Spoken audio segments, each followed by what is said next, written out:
By the end of this video, you'll have one page in your journal that stops you from being jealous. But before we get to that, does this sound familiar? Someone you know just moved into their dream apartment and you're still living with your parents. How? She doesn't even have that good of a job. Or someone from your class just started their own business and you're still trying to figure out what you even want to do. Yeah, me too. But then I made this. I'm going to show you exactly what's on this page so you can build your own version. Let's start with section 1.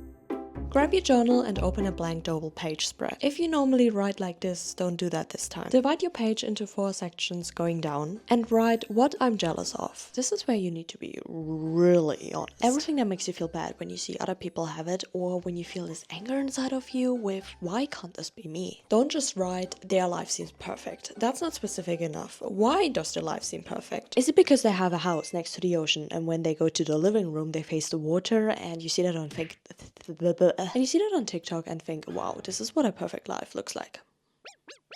Exactly that. The more specific, the better this works. And look, I know this is a little bit uncomfortable, but nobody expect you is gonna read that. And this is the most important part, because if you don't know what you're jealous of, section 2 won't work.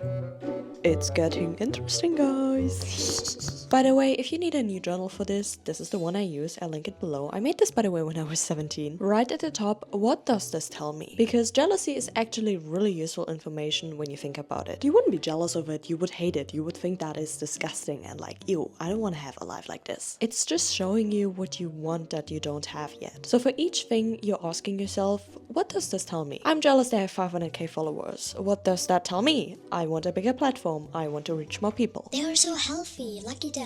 What does this tell me? I want to not worry about consequences all the time. I want to stop being so careful and controlling. Take your time with this, because this is where jealousy stops being painful and starts being useful.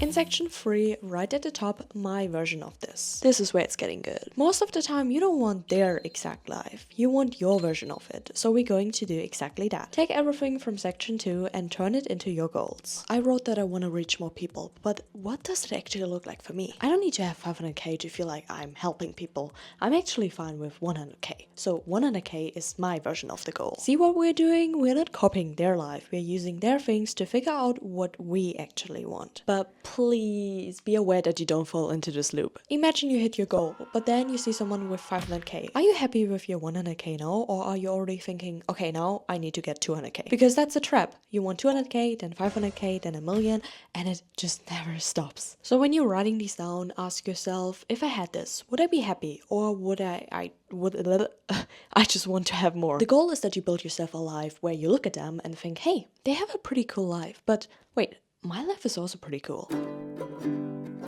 Section 4. And now you have your goals and you probably think to yourself, okay, cool.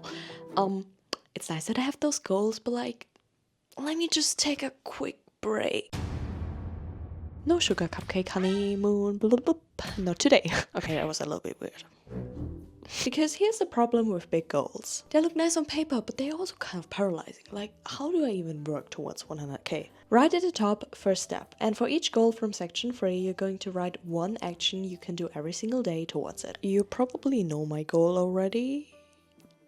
So my smallest step is to post one video every week, and with each video improving something. It's not to become the best YouTuber overnight. It's just, okay, this time I'm gonna try a better thumbnail. I'm gonna try a better hook. I'm gonna try to speak English more fluently. Or I'm trying to be more funny.